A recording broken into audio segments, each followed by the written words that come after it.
अस्सलामुअलैकुम। इस वीडियो में हम सी प्रोग्रामिंग का एक बहुत ही इम्पोर्टेंट टॉपिक डिस्कस करेंगे जो फंक्शंस है। ये वीडियो बिगिनर फ्रेंडली है। अगर आप बिल्कुल नए हो कोडिंग में तब भी हर चीज़ समझ आएगी क्योंकि मैं लाइन बाय लाइन एक्सप्लेन करूँगी। रियल लाइफ एग्जांपल्स देखेंगे कि किस तरह से कौन सी चीज़ यूज़ हो रही है और प्रोग्राम्स भी रन करके देखेंगे हमने फंक्शंस को लिखना कैसे है या यूज़ कैसे करना है।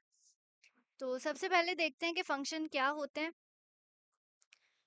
अब फंक्शंस एक ऐसा कोड ब्लॉक होता है जो किसी स्पेसिफिक काम के लिए लिखा जाता है और उसे जब चाहे हम बार बार यूज़ कर सकते हैं। जैसे आप फिजिक्स में न्यूमेरिकल सॉल्व करते हैं तो वो जो फार्मूलाज हम यूज़ कर रहे होते हैं वो एक बार डिराइव हो जाते हैं, उसके बाद हम उसको यूज़ कर रहे होते हैं बार बार, जब चाहे हम यूज़ कर लेते हैं। हर न्यूमेरिकल के अंदर फार्मूला यूज़ हो रहा होता है लेकिन हम बार बार उस फार्मूले को डिराइव नहीं कर रहे होते, वो एक ही बार हमने कर लिया, वो सेव हो गया एंड देन उसको बार बार यूज़ कर रहे हैं। उसी तरह से हमारे पास फंक्शंस होते हैं। अब फंक्शंस की जो है वो दो टाइप्स होती हैं, लाइब्रेरी फंक्शंस और यूजर डिफाइंड फंक्शंस। अब लाइब्रेरी फंक्शंस जो होते हैं वो इनबिल्ट फंक्शंस होते हैं जो हमें सी लैंग्वेज ऑलरेडी प्रोवाइड करती है, जैसे प्रिंट एफ और स्कैन एफ। और यूजर डिफाइंड फंक्शंस जो होते हैं वो फंक्शंस होते हैं जो हम खुद बनाते हैं अपनी नीड के मुताबिक।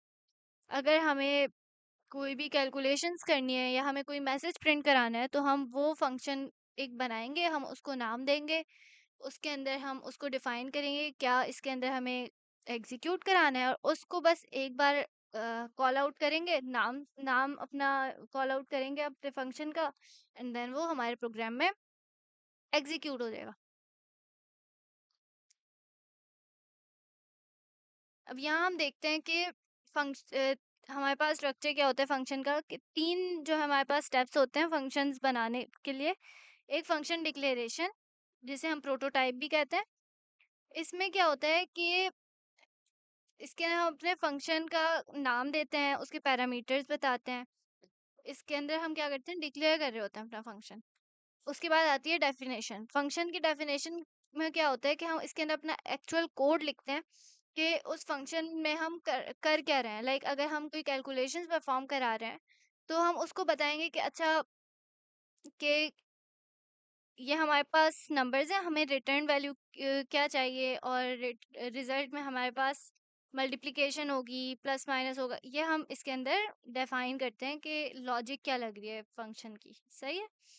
और फंक्शन कॉल क्या होता है कि हम जब भी अपना प्रोग्राम लिख रहे हो तो बस हम उस फंक्शन का नाम लिखेंगे एंड देन हम उस फंक्शन को कॉल करेंगे ताकि हमारा जो कंपाइलर है उस फंक्शन को एग्जीक्यूट कर सके जो हमने फंक्शन डेफिनेशन में लिखा था।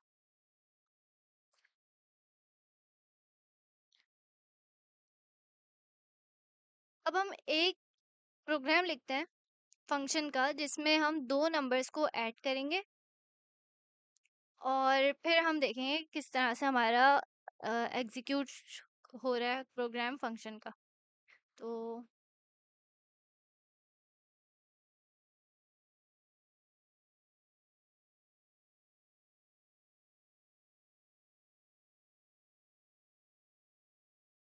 अब सबसे पहले हमने क्या किया कि लाइब्रेरी फाइल्स इंक्लूड की। ये क्या होती है, हमारे पास इनबिल्ट फंक्शन है, जैसे लाइब्रेरी फाइल्स हैं stdio.h, जो हम अब जैसे प्रिंट एफ स्कैन एफ के फंक्शन हैं।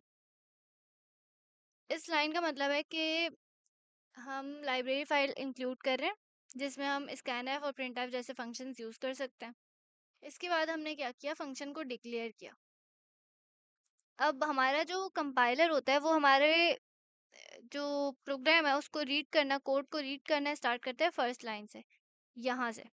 अगर हम फंक्शन को डिक्लेयर नहीं करेंगे तो क्या होगा कि कंपाइलर को पता नहीं चलेगा कि कोई फंक्शन एग्जिस्ट कर रहा है, क्योंकि हमने फंक्शन तो एंड पे लिखा हुआ है और कंपाइलर क्या कर रहा है, इस बिल्कुल स्टार्ट से कोड को रीड कर रहा है ना। तो अब ये फंक्शन का प्रोटोटाइप है। हम प्रोग्राम को पहले ही बता रहे हैं कि एक फंक्शन एग्जिस्ट करता है जिसका नाम ऐड है। हमने फंक्शन का नाम क्या रखा है, ऐड रखा है। और इसमें क्या है कि दो इंटीजर्स हैं, इंटीजर ए और इंटीजर बी। और एक इंटीजर जो है इसका रिटर्न होगा एग्जीक्यूशन के बाद। अब इसका मतलब क्या है आईएनटी मेन का, कि यहाँ से जो है ना प्रोग्राम की एग्जीक्यूशन स्टार्ट होती है। आईएनटी रिजल्ट, अब इस लाइन का मतलब है कि यहाँ हम ऐड कर रहे हैं, फंक्शन को कॉल कर रहे हैं, ऐड फंक्शन का नाम रखा था हमने, उसको कॉल कर रहे हैं और उसे दे रहे हैं दो नंबर्स 5 और 3।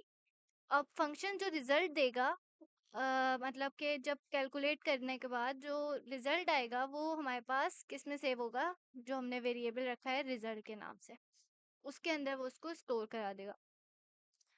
जो हमारे पास रिजल्ट वेरिएबल में वैल्यू स्टोर हुई, अब प्रिंट एफ हमने यहाँ पे क्या लिखा कि ये जो है हमारे पास जो इंटीजर वैल्यू आएगी %d, वो कहाँ पे प्रिंट होगी, हमारे आउटपुट में रिजल्ट जो आएगा हमारे पास वो आउटपुट स्क्रीन पर प्रिंट हो जाएगा। इसके बाद हमारे पास जो रिटर्न ज़ीरो का मतलब है कि इसका प्रोग्राम जो है वो सक्सेसफुली एंड हो जाएगा। अब फंक्शन को हमने यहाँ पे डिफाइन किया हुआ है कि यहाँ पे हम बता रहे हैं कि फंक्शन जो है क्या करेगा।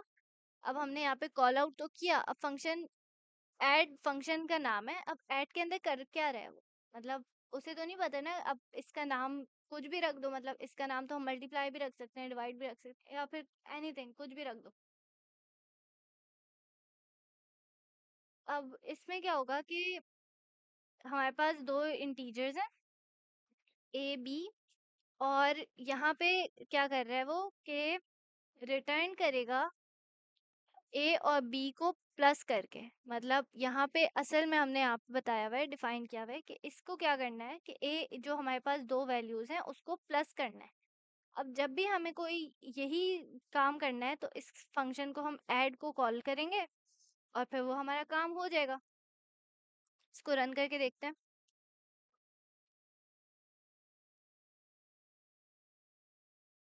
लुक, यहाँ पे हमारे पास क्या हुआ, 5 + 3 प्लस होके आ गया।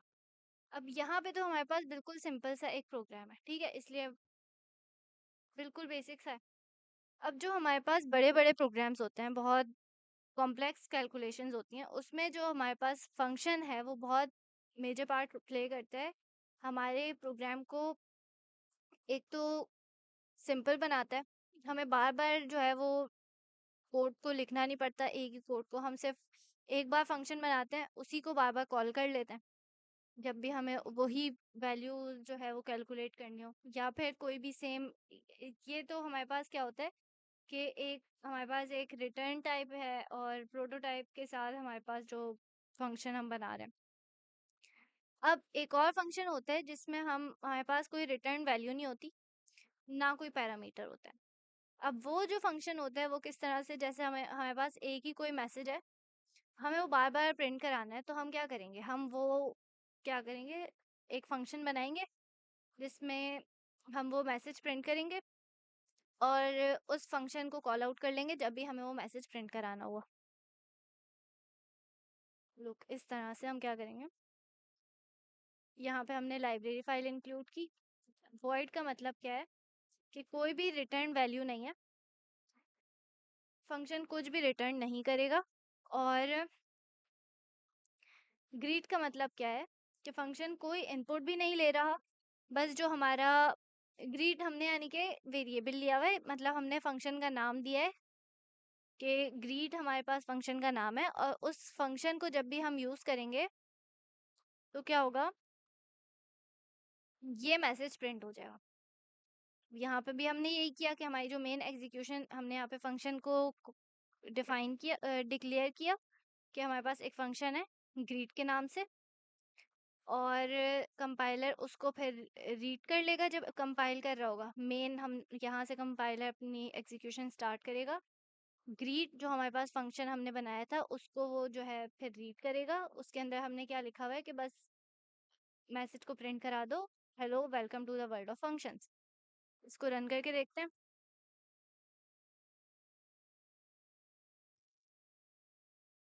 लुक, इस तरह से हमारे पास क्या हुआ, मैसेज प्रिंट होके आ गया। अब हमें जितनी बार ये मैसेज प्रिंट कराना होगा, हम बस सिर्फ जो है वो फंक्शन का नाम लिखेंगे और वो हमारे पास प्रिंट होके आ जाएगा। बजाय इसके कि हम प्रिंट एफ बार बार लिखें, हमने बस फंक्शन बनाया, उसके अंदर हमने मैसेज प्रिंट करा दिया।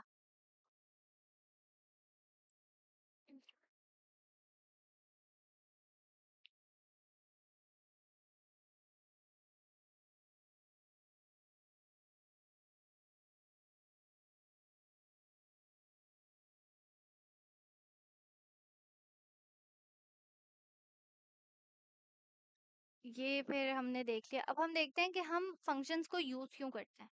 तो अब इसका सबसे जो है हमारे पास मेजर काम क्या होता है कि कोड की रीयूजेबिलिटी को जो है वो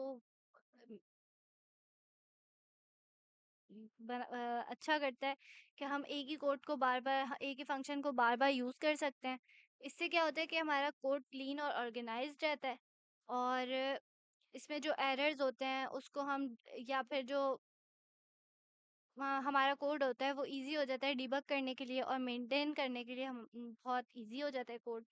और जो फंक्शन है वो हमारे कॉम्प्लेक्स प्रोग्राम्स को बहुत सिंपल बनाता है। बट कि हम, अगर हम, हमारे पास बहुत ही बड़ा सा प्रोग्राम है, उसके अंदर हमारे पास मल्टीपल कैलकुलेशंस हो रही हैं, तो उसमें क्या होगा, एक ही कैलकुलेशन को वो बार बार हम करें, उससे अच्छा हम फंक्शन बनाएं और उसको बस कॉल आउट कर लें। इससे हमारा प्रोग्राम सिंपल और इजी टू रीड हो जाता है।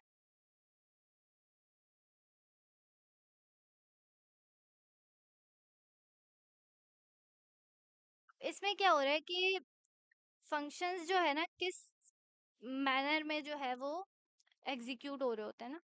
तो अब हमने जो प्रोग्राम बनाया था उसमें देखें आप अगर,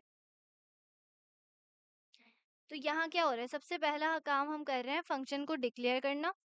इसमें हम बता रहे हैं कि अच्छा हमारे पास एक फंक्शन एग्जिस्ट कर रहा है, और उसमें उसका नाम बता दिया, उसके अंदर हमने क्या बता दिया कि हमारे पास दो वैल्यूज होंगी। उसके बाद हमारे पास मेन एग्जीक्यूशन होगी, उसके अंदर हम फंक्शन को कॉल करेंगे और फिर उसके अंदर अपनी वैल्यूज जो है बताएंगे। एंड देन अपना रिजल्ट, जो रिटर्न वैल्यू होगी हमारे फंक्शन की, उसको कहाँ पे सेव करना है, किस वेरिएबल में सेव करना है, उस वेरिएबल को प्रिंट कराएंगे। ये सारा काम होगा हमारे मेन बॉडी में होगा। एंड देन हम जो है फंक्शन को डिफाइन भी करेंगे। और फिर इसके बाद क्या होगा, हमारे पास जो रिटर्न वैल्यू आएगी, हमारे पास जो रिजल्ट आएगा जो प्रिंट हो जाएगा, उसके बाद हमारी एग्जीक्यूशन स्टॉप होगी और हमारा आउटपुट डिस्प्ले हो जाएगा। इस मैनर में हमारे पास जो फंक्शंस हैं वो एग्जीक्यूट, फिर हमारा आउटपुट डिस्प्ले हो जाएगा, और यहाँ पे हम फंक्शन डिफाइन कर देते हैं।